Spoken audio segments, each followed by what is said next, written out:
What's up, everybody? We are back. John Delarose here, the leading Hispanic voice in science fiction.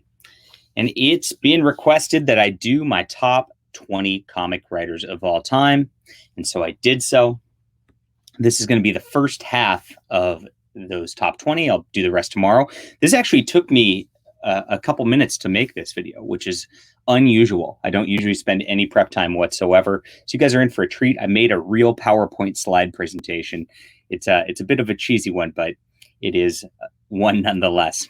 So before we get into this, make sure to hit that like and subscribe button. We cover the most interesting comic news. We talk about board games. We talk about culture. We do reviews of comics that I like and books that I like sometimes. And so we're going to get into this awesome top 20. So here we go. Number 20. If I can get the slides to move. Here we go. Peter David. Peter David is my number 20. And Peter David is known for his Hulk run, his X-Factor run, his Supergirl run. I just recently reviewed his Fallen Angel, which came after Supergirl. And he's been so prolific. The guy just did a ton of stuff. Spider-Man 2099. Very good stuff. And the reason he's kind of lower on the list is I end up feeling like a Peter David story always feels like a Peter David story. If I don't know how to describe that much better, but I like them. But I end up seeing that the characters end up as, I guess, joke facilitators a lot of the time. Even if it's in character or not, they always go into those Peter David style jokes, and that throws me out of the stories sometimes. So I can't put him in the top 10 like that. With that, but I still enjoy his work nonetheless. And I've read a lot of his work over the years and got to give him a bunch of credit for everything he's done for comics. So that is that. Number 19, J.M. DeMatteis. J.M. DeMatteis has also had a long, prolific history in comics. He wrote Spider-Man for the longest time. His Spider-Man stuff went through the sort of Venom Truce era, into Maximum Carnage, into the Clone Saga, an era that a lot of people don't give credit to. But I really had fun with that era, and I really enjoyed it. He also did a great Silver Surfer run, which was a lot of fun, very enjoyable stuff. Even his short work that he got on his stint on Daredevil was great. I've never read anything bad by him. He just tells solid action comics. On the DC side, he really reinvented the Justice League into Justice League International. And those are just starting to come out in omnibuses. I'll be reviewing those probably at some point. But he has a long history in comics and also should be celebrated. Doesn't get enough credit, and so I wanted to put him on the list. Number 18, and I might get flack from this from the audience, but that's okay. Mark Waid. Mark Waid is a fantastic writer, and I'm sorry if you don't like him politically or whatever. I can see that, but I got to give credit where credit's due. Mark Waid has had an excellent Daredevil run. He's had excellent Fantastic Four run, excellent Kingdom Come. Everybody, of course, associates that with him. But he also has a bunch of indie stuff with Incorruptible and Incorruptible? Irredeemable. And he had one called, I believe it's called Empire from back in the day. Let me confirm that. I probably should have looked this up before we're actually doing the video. Yeah, his book Empire from DC was a creator-owned book, and this was out of control good, and people don't give that book enough credit. That's one of those ones that I wish they'd actually do an absolute version of, because that was a really cool comic back in the day, and people should be checking that out. Mark Waid is, frankly, a great writer. 17, Geoff Johns. So now I've hit both of sort of the big DC guys, I guess, from the late 90s, early 2000s, at least the people who did The Flash. And that's another one I forgot to credit Mark Waid on, was his reinvention of The Flash and making Wally West into a great character. Geoff Johns took that concept and then really dialed it up to 11.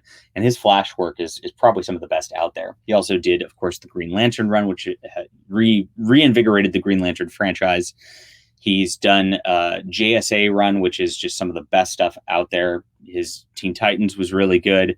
He's hit every single character at DC at this point and done a great job with it. I'm really enjoying his Stargirl actually as a TV show right now, which he has penned those episodes also. Really, Geoff Johns, without him, there's not DC Comics at this point. I'll go that far. Roy Thomas. Roy Thomas is an absolute legend, and he took over a lot of the reins at Marvel after Stan Lee kind of dropped back. Roy Thomas was his first go-to to take over different titles, start rejiggering them, start reinventing them. Roy Thomas eventually became editor-in-chief of Marvel. He did a ton of work, and he's really best known for his Avengers run early on. He spurned that whole Kree Skrull, I can talk, war, and got that going. He did a bit of X-Men and developed a couple characters which ended up, being big later on, even though I didn't like his run on that so much. But he's done so much work over the years. I mean, you really just can't have Marvel Comics without Roy Thomas. He is one of the greatest writers of all time, for sure. Jim Shooter. This one might surprise people because Jim Shooter is mostly known as an editor, not so much as a writer. But his work at Valiant Comics early on, he was writing several of those titles, including Solar Man of the Atom, which was a revival from some old comic superheroes, which was out of control good. Those are very hard to find at this point. If you can get those first 10 issues anywhere, you are in good shape. I don't believe there's a collected edition of them. There might be. I'll have to research that at some point. But he also did this crazy ambitious crossover between all of the Valiant characters called Unity. And Unity was, I think, 14 parts long, maybe 16 parts long, something like that. And he really did bring all the characters together in the most epic adventure I've ever seen. And he's good at that. The reason they had him do it is because he did the original Marvel Secret Wars, which, of course, really reshaped Marvel at the time as well. I love everything I've read that Jim Shooter has written. Even more than some of his editorial stuff. I know he's not very popular within the comic industry because he was kind of a hard-ass grinder, but he has written some wonderful, great work, which really stands the test of time. Number 14, John Byrne, another really prolific guy who's been all over everything, both Marvel and DC. His Superman run is hailed as probably one of the best Superman runs of all time. His Fantastic Four is also one of the best Fantastic Four runs of all time.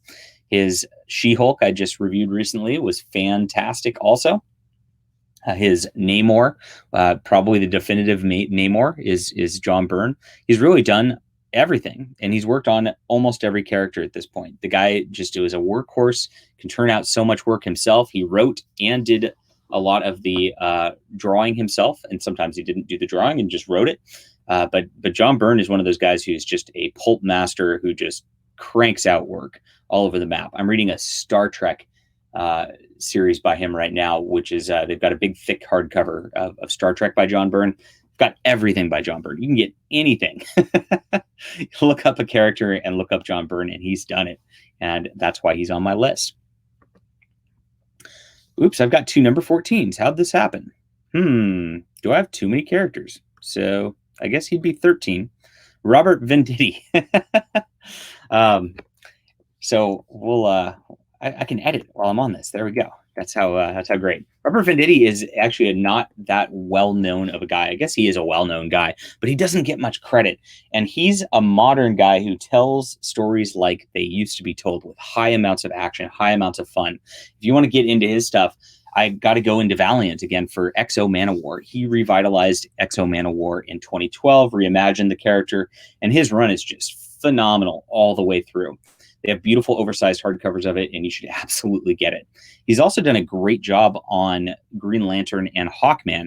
He's one of the few modern writers that I actually will read modern books for, because he really just understands the characters. He gets deep into characters, and he is just a wonderful writer. Somebody you might not have discovered yet, but you should.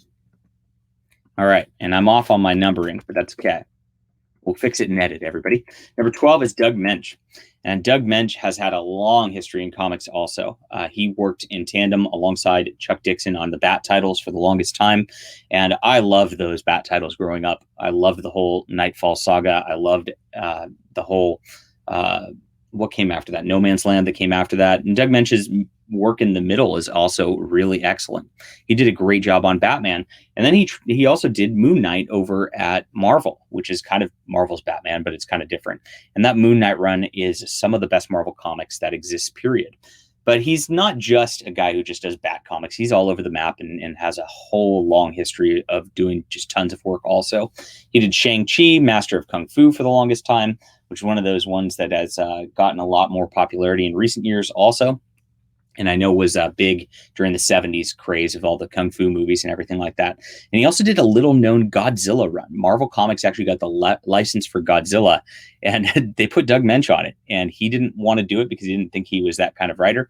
And he did it anyway because they just threw him on it, and he actually turned out quality work. I've never read a bad Doug Moench story, and that's why he's my number 12. And my number 11, Walt Simonson. Walt Simonson, of course, is known for his Thor run. His Thor run is super long, and I'm only a third through it, and I haven't read all of it yet. I'm going to get there, don't worry. But it is so good. He drew and wrote it, of course, much like John Byrne. Beautiful art, beautiful writing. The writing's even better than the art, and he just is he's gold, everything he touches. He also did a great stint called Orion for DC. There's an omnibus of that, but I think that's out of print, so you might want to see if you can find that. There's some paperback versions of it also, and his Orion work is as good as his Thor work.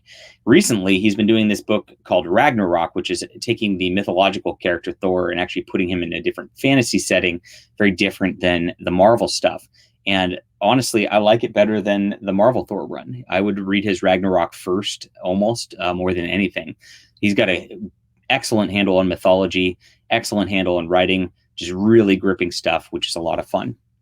And that's my top 20, I guess, the half of it. So tomorrow we'll run the top 1 through 10. I'm interested to see who you think will be in my top 1 through 10 and where you think they'll be at. So definitely leave comments like that down below.